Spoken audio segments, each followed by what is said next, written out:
This just doesn't seem right that I get to stand up here and talk to all of you. This,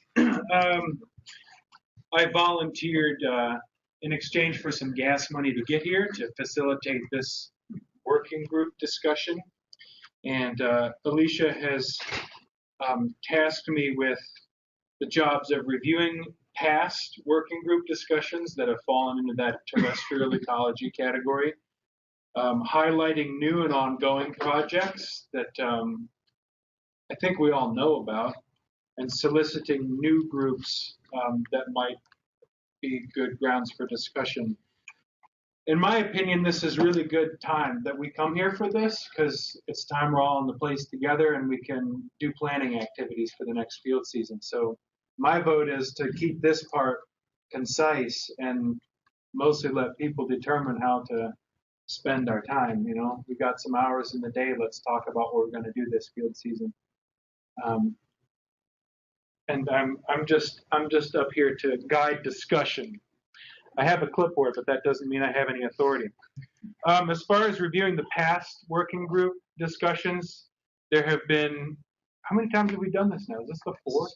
The fifth year. And I cannot review all of the past ones because some of that's just gone, but some things that we've talked about as a group in past years have been the planning for another cut and burn treatment of the burn plots. There's always discussion among the folks that handle the carbon cycle research program. I have a strong interest in things that are going on the Honeysuckle Creek watershed. One of the things that I think has happened in these working group discussions are that people who are organismal ecologists, like Bill and Brian and Shannon, more people than who are here right now, this has been a good time to get, you know, a lot of us biogeochemists just measure the carbon or the nitrogen or what have you and never think of the organismal components. And there have been some good class projects and things that have come out of your ideas and involvement in things like facet and the burn plots. So I want there to be plenty of time to, you know, support that kind of a discussion. But for my part, I'd like to see this time allocated to people planning their projects. So some of the suggestions that have come to Alicia or occurred to me are that, well, we've got Chris Goff is willing to lead a forest biogeochemistry type of a planning discussion. Perhaps we could get Dan to be the person who discusses burn. You willing to do that? Or who else has a stake in an installation of another burn plot? Buck with two hands. One of the problems with this arrangement. Yeah, let's shit. What happened to all the interest? Other approaches to this are great too. You got to divide diversity into something, but this aquatic, terrestrial, atmospheric is not necessarily the best way to do this. It's, you know, we want to cross disciplines with our work, and I have an interest in moving in a more aquatic direction, not organisms, but biogeochem. You know what I mean? So we should. You're going to go to a different room. I just think we have a number of projects that some of the people here want to sit down and talk about, and we should get to that part as soon as possible. Let's see. Honeysuckle Creek planning, carbon exchange. It was just a bullet point. I don't know whose this was, or between what and what. Tree scale eco-hydrology. I have a hard time figuring who might have thought of that one.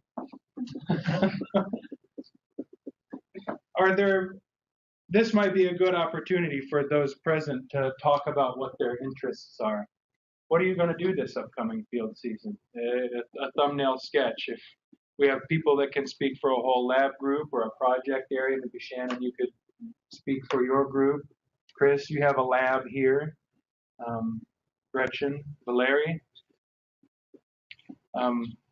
Does that sound like a useful thing? So we can at least be aware of what one another are doing and make sure we don't miss any opportunities or ruin each other's experiments or that sort of thing? Gretchen, what's up with you? All right, so my group from the University of Michigan, Zachary Butterfield, who's in the back, PhD student, will be leading the measurements. We're going to put spectrometers on the Ameriflux tower and potentially also the Facet tower to measure chlorophyll fluorescence at the canopy scale. So we've got simple grading spectrometers that will make continuous measurements of fluorescence, and we'll be comparing that with, at the very least, GPP and NEE inferred from the eddy covariance flux measurements, but we're also very interested in talking with people who are making observations related to moisture in the soil, fluxes of water from the vegetation. Part of our goal is to come up with sort of a calibration for what fluorescence at the multiple tree to canopy scale means for satellite retrievals. Much larger spatial scales than we've been considered before. Thank you. Hey, just a comment. This fan's blowing and can't Oh, really sorry, hear. I was talking You're straight like, toward the front. Yeah. Just so people know. Larry, what have you got in the works for this summer? Oh boy. So Valery Ivanov, I'm hydrologist, civil and environmental engineering department at the staff. Well, we have been working at DBS for some time. I guess there is no active project, but we have soil moisture monitoring campaign ongoing. So we just talked with Gretchen about possibilities. Some plans for Honeysuckle Creek watershed. I guess 3 hydraulics. Again, we are interested, but Gil, I don't know, Gil is here. I don't believe so. Yeah, so I guess we talk. Okay. I'm with the Polini lab, so I can let her. As long as I think everyone should have the chance to at least introduce themselves. How about that? Okay. My name is Amanda. I am with the Polini lab from Bowling Green State University, and I am a master's student. Okay.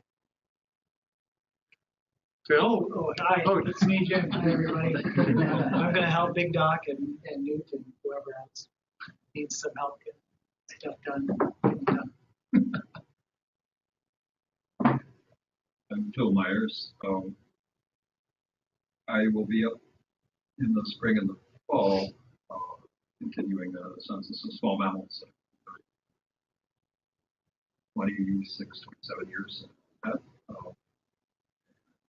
Especially with populations of some common species to weather. It's like strong. We've also been looking at the impact of climate change. I'll be teaching the biology of animals, field biology class this summer. The class is based on a series of student design projects that are executed by 3 or 4 projects. Each project is executed, which gives us a lot. I've already talked to the JAM about possibly doing a project called deer plots, mice plots. And if other of you have projects where small animals, especially the large projects, might be important to document, or I may even know my lesson. Brian. I'm Brian Schultz. I'll be teaching biology of insects again this summer, and I guess I don't have any experiments that I'm particularly running this summer, but I'm involved, at least peripherally, in the project that Claudia Joels works on, dunes with pitcher's thistle and invasive weevils that have been attacking the head of pitcher's thistles, and end up providing support for a bunch of other people. So some of Shannon's people I provide support for, and I'm happy to do that for other people too. Love bugs, and I'm working on, mainly for me, working on writing up some projects this summer. So. Have you picked your group of Oh, yeah. So our class does a major survey at Wilderness State Park, and we kind of pick organisms each summer that we're going to do. This summer, my teaching assistant is Shane Gallagher, who was one of my students last summer. He loves aquatics.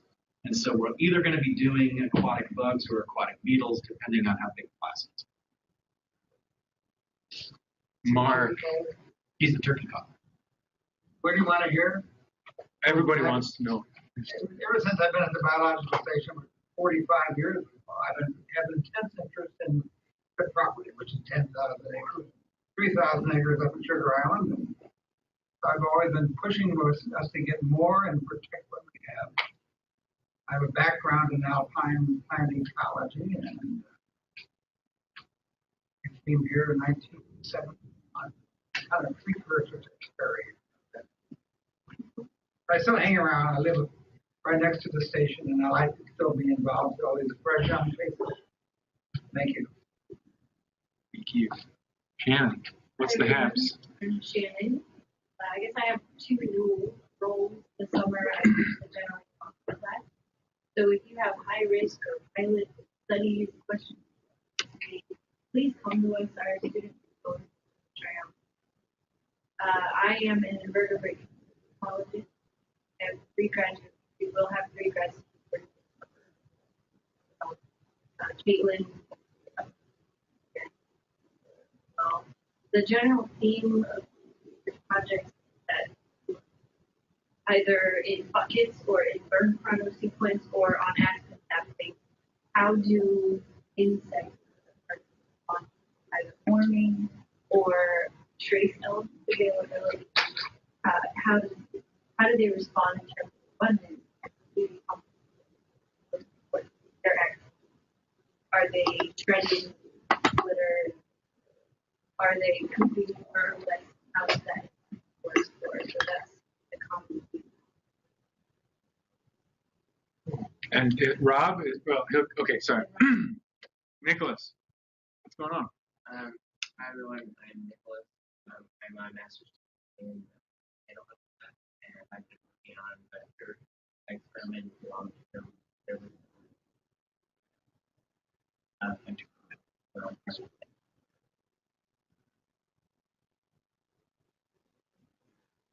And Rob? Yeah, I'm Rob. I'm also in Kansas. I worked in the burn plots last summer, looking at decomposition differences across the. Will you be back this summer? Probably not this summer. Okay. Can you tell me what you found? So I actually made a mistake in my results yesterday, so I can't present too much on that. But we have found significant differences both in terms of which plot beliefs we're in, as well as which type of what breeding are. That's great to know because with our aspen, we found nothing for us. Really? Yeah, I'd be happy to talk with you once I get to. I'm Keela Maloney. I'm in Shannon. I'll be working with Eric Moore. I'm also in Shannon's lab, and hopefully be doing some sort of mesocosm experiment looking at forest floor processes with invertebrates. I'm Gabby Kitch. I worked last summer with Paul Dresnick and a little bit with Luke and Honeysuckle Creek, groundwater, stream water, and lake samples. Are you coming back? To be decided. So I'm Kay, and I'm going to look at terrestrial patterns and soil moisture at Honeysuckle Scholarship. I'm Lisa Turner. I just joined Christoph's lab, and I'll be this summer looking at some plots and facet sites that have been resilient to disturbance. Why that's Deadbeat plots. not They're deadbeat plots? They the have deadbeat plots. been resilient? We're saying they're beyond the threshold that's the way they're dead. Thank you. Alex, Alex, and I was kind of Peter Chris's lab in Ohio State, and I'm saying stuff very similar to golf, so I only do campus structure stuff. I'm just trying to figure out the mechanism why certain aspects of canopy structures in other areas of forest more productive. Cool. So I'm Buck. I'm in Newt Nadelhofer's lab. I'm a PhD student. I'm extremely interested in this burn. Kind of, yeah, really looking forward and maybe relying on so we love to see some more interest like we saw a couple of years ago. Just to emphasize, we're also talking about not just doing a burn, but doing a burn and a plot that's just a cut only. That we're interested in how that might handles. And then there's also been some talk about a high intensity burn, but everything's sort of talk right now. So hopefully we'll have something a little bit more simplified for you. But if you're interested in burn, oh, also, I'm interested in the sap ropes and particularly how the burn is going to change their resources with an emphasis on structure. There's been some research that's been going on with black carbon projects, so that's sort of driving there.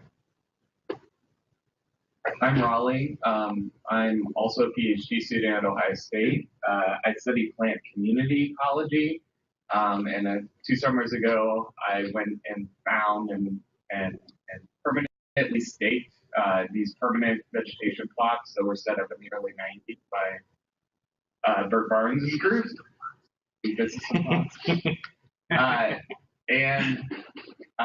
So there's a bunch of them out there. So if you're walking through the forest and you see about a 5-foot tall green metal stake with a yellow head on it, that's what they are. And a lot of that data is available, and it's really cool. And then in terms of the burn, the only thing I'd say about that is I hope they don't burn any of the plots like they did before, or with Facet where they destroyed like 8 of them and destroyed very unique ecosystem types across the property. So that's my only caveat to those. What are you doing this summer? Oh, this summer I'm setting up a burn experiment. So I'll be working in these really dense stands of bracken fern where there's no overstory. And I'm going to be planting seedlings and looking at competition and how that varies across different abiotic gradients. Dan. I'm Dan Cashin. I'm at Wayne State. I've been in and around the biostation for many, many years. Rapidly hurtling towards being the point person for this burn. So, yeah. We're not committed yet. Getting closer every day. That's on camera. I think Bob's on there somewhere too. Thinking about getting back into some of the old Barnes aspen clones on the Pelson Plain and measuring them for growth and figure for a 3rd time. So they were measured by him in the 50s, and then by Ann Sakai in the mid-80s, and then now would be about the 60th year to do that. So that's sort of what's on the back. I'm Cynthia. I work with Chris Dawson. I work with canopy structure, especially in outdoor plots, which is a promise you can include the burn plot. And then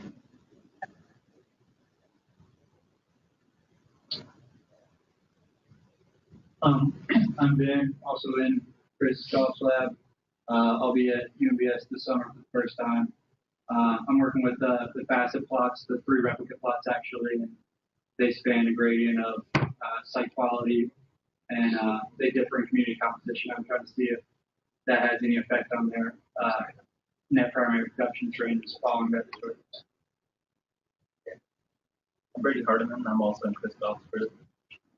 What's here? I did my dissertation at Ohio State University lab. I'm really at Purdue. I'm in my own round. I'm interested in canopy structure and its effects on function. Asking those questions broadly about this canopy structure and moving into. What are you going to do besides swim at the biostation? Drink beer. What's your research plans for this summer? So Chris and Bob Fahey and I have a grant that all collect I'm going to be collecting some of that data non-VM sites. Central Harbor.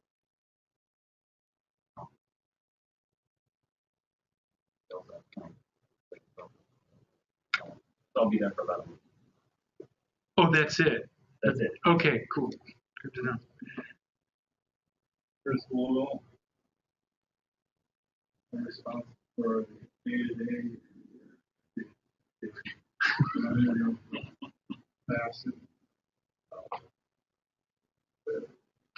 That's it. Small potatoes. I'm Chris Goff, and I'm in Chris Vogel's office. For the 13th year. Yeah, so I work with many of you. Forest car recycling. One of the things I've been thinking about is plastic. I think what's really interesting right now, in addition to the many things that systems that keep working at, right, shuffled up the ecosystem, structural, kind of settled back down, configured it. I think there hasn't a new phase respect to that. Post recovery, so thinking ahead, and thinking about what can and then not just carbon cycle, but questions about the structure.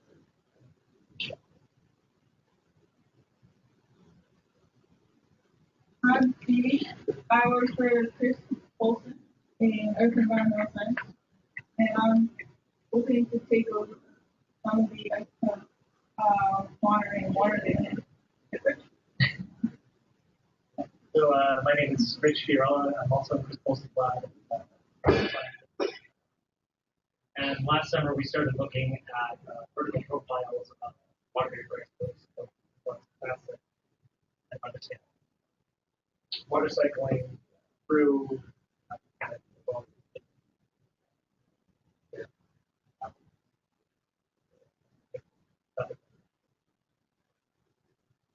I'm Susan Chang. I'm a PhD student in lab and also Alan lab, who's a climate and space science and engineering. My dissertation looked at how distributions of light and the carbon uptake from sea level. I am finishing up this semester, so I won't be there this summer, but I'm happy to help with anybody's work if you're interested in understanding the biosystem work. I'm Zach Rutherford.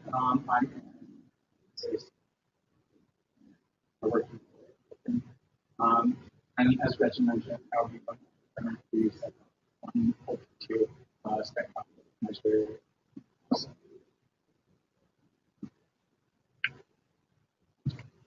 I'm Jeff. I'll actually be working with Chris and Brady and Bob on this project that almost at the one Friday.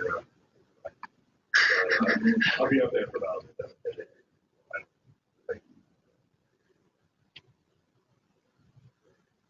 All right. Well, I haven't met all of you, so I should introduce myself. I'm Luke Nabe. I'm a research scientist based at the Biostation. Pleased to meet you, those of you I haven't met before. And I work with a lot of different things. Forest ecology and biogeochemistry. How about that? Well, there are some natural divisions here, I think. It's an unfortunate marginalization of your organismal expertise, but you three are all teaching. That's part of what you're doing.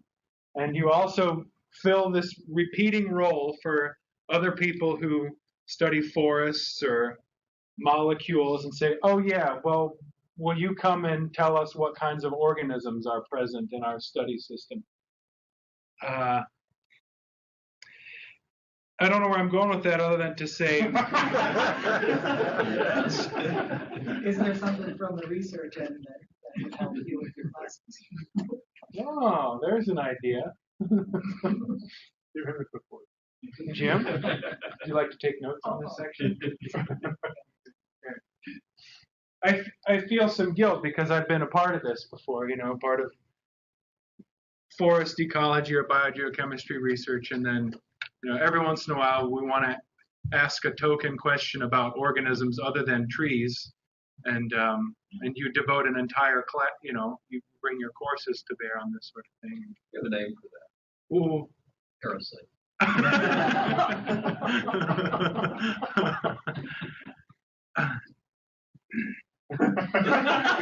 not hurt by that.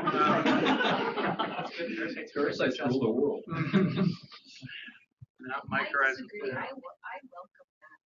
I have a big class, and so I do for my students, and my TA and I are trying to work with 4 or 5 different groups. And it's really nice if there's a team of researchers like last year. And yeah, they I think it's been really successful. And another thing I like is the instructor. The researchers have been very and help them talk to them. So I think it's been a great relationship. So come to me with ideas. I might have Yeah, same here. I really enjoyed working with, with you guys, especially recently. There's been some really interesting stuff. For me, anyway, it's come out. It's not something that's.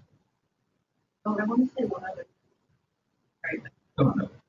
Grad students who come to my class to attend some, please let me know. I started doing that. Believe me, students in my class are old lady stuff. So we like to be willing to ready to speak and talk without a full lecture. Hell yes. I'm just saying, then you can, as a grad student, if you would like to develop a full lecture, it would help you.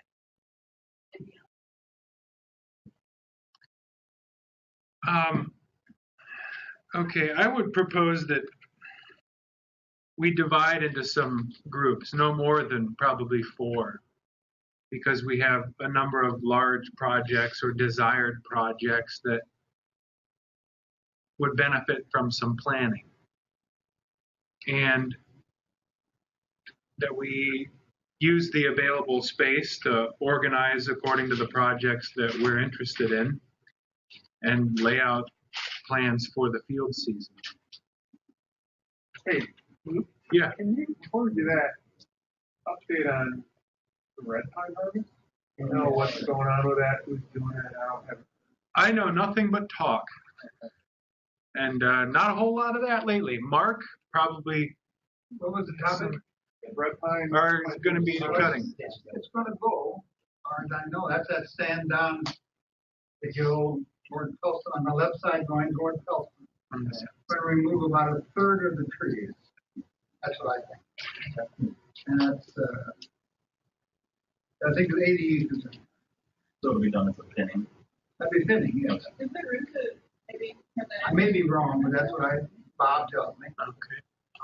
You had disagreement with that? No, I was just trying. I think that would be the first of something like that, and many of the other 1,100 acres of red pine plantations we have.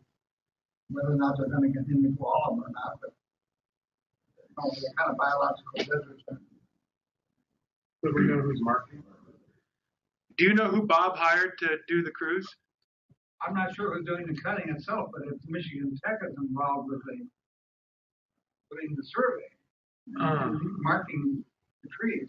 You guys don't know that? Michigan Tech is set up under Terry Sheriff, who used to teach plant ecology at the station. He's now dean of forestry up at Tech, and he has worked out professor. I don't know if for a professor. I don't know. High tech guy. But they are going and marking the trees, and they're going to cut them this winter or next winter. I'm not sure. It's almost too late for this winter. Yeah. Well, Kelson School used to own that. And when I was there, I swapped it with them. Because I think we'd like to have trees, and they just want closer land to the school district. Is that okay? What were you were going to? Yeah, I was going to say, is there any opportunity?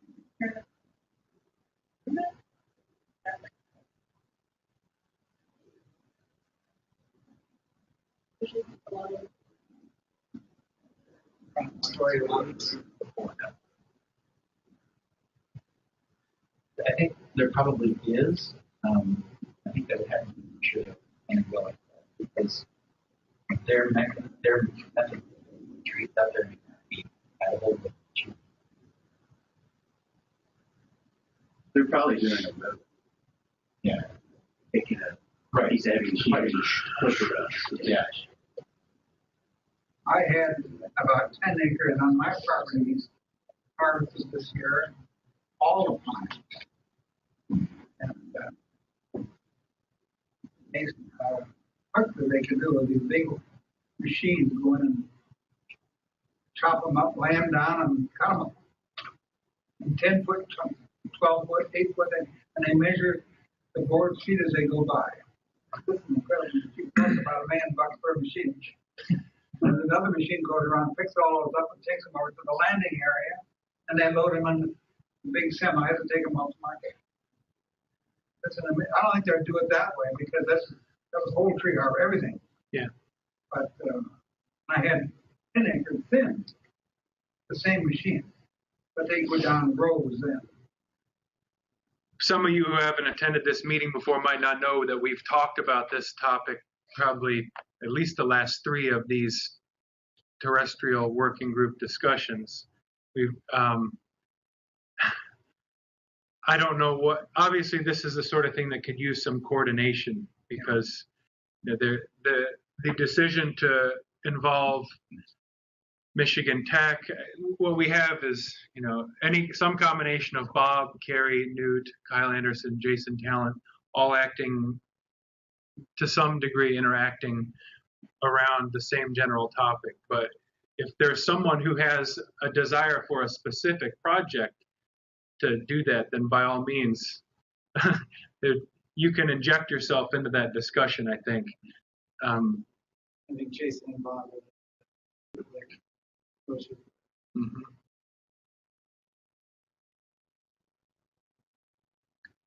Are there other general discussion items to bring up while everybody's here? About the burn plots, was any idea that having adjacent to the present plots was somewhat completely different? I don't know. I mean, I think that when we were walking around, what was it, 2 years ago? 2 summers ago. There was a general consensus to try to keep them adjacent to the open.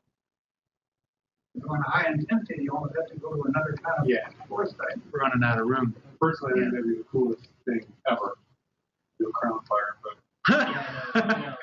who knows if it'll work. So I think the idea of what I was talking about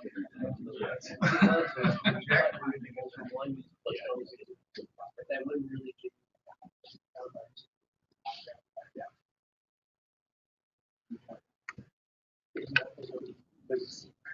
Chris Goff. Well, no, I was going to comment. I don't know.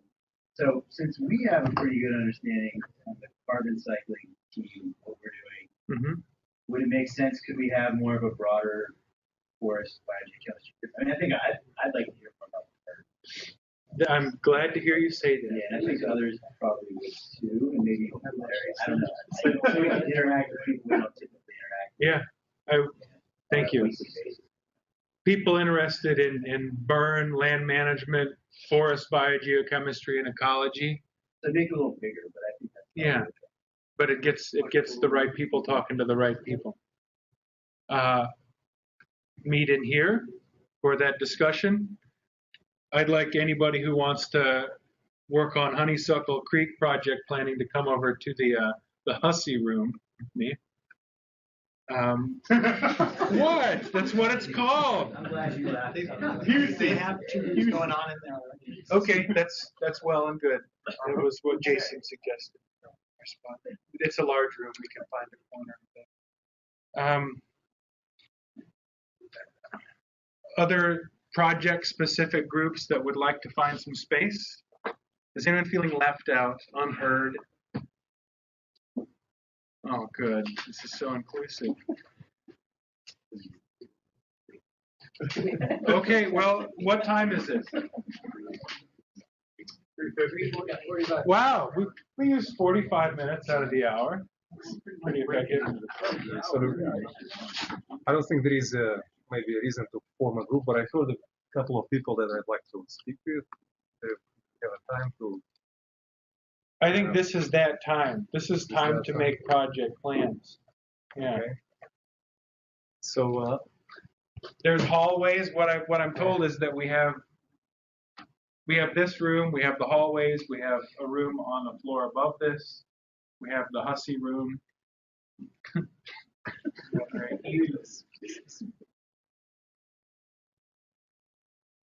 So basically, it's a free for all now. We're splitting now, and then we never meet again, or at least that. We have until 5 o'clock when the reception begins for project planning. Subgroup discussion is what this is, but. Well, I was curious about isotope studies. In relation, Chris, remember we had this discussion some time ago about storage. Yeah. Can you elaborate what you guys are doing? Yeah. So currently working through the results from the first year. Both of those flux tower, manifold, have 6 different flux tower, and concentration, isotopic composition. Pretty much throughout most of the summer. Had 2 periods that I've started to work on. One is July. It's pretty active fire into late September.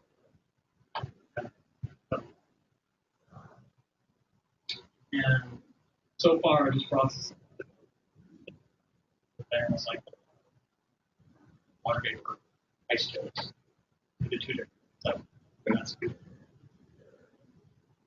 Easy to do. Don't really have good. I'm going to look at the seasonal structure of how that changes, or you So we do it from the first year, comparing the summer to the talked about going back next year. I'll be graduating next summer.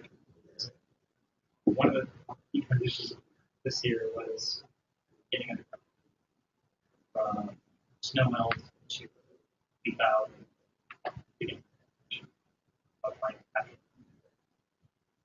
And as a part of this, I going to look at the subsurface. So we did get some surface water. Looked at that a little bit, but not on a super high. One of the problems during the summer is very hard to measure water. Talk about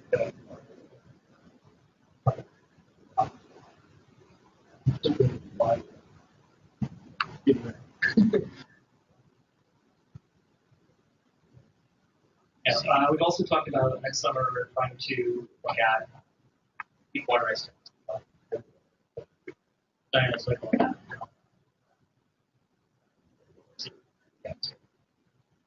mean, yeah, we could be curious to actually look at how they behave. I mean, how the plants behave in the entire end of the spectrum. Where do they get the water? Yeah, it's massive, most artificial. We looked at some of the things water versus America. Yeah.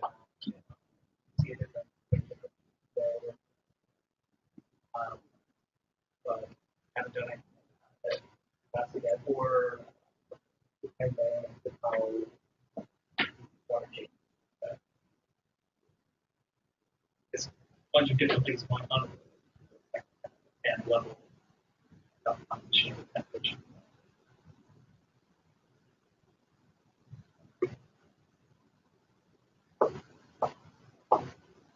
So pretty good talk. So how about it's not perfect, but we could have 4 groups and someone who's really excited about something can stand at a corner and choose which ones they want to engage in.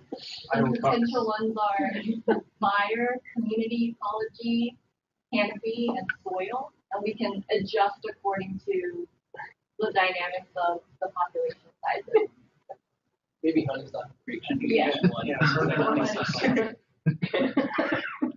I'm happy with whatever you're all happy with. If that sounds like a plan, I'm not attached to this way of doing things. I don't. I know what I want to get out of today, but Were you there this morning? any preferences? They were talking about a dam removal Sure would like project. Burn around this table. They're not sure when the dam might be removed, but there was some interest in somebody modeling proposed new flow channels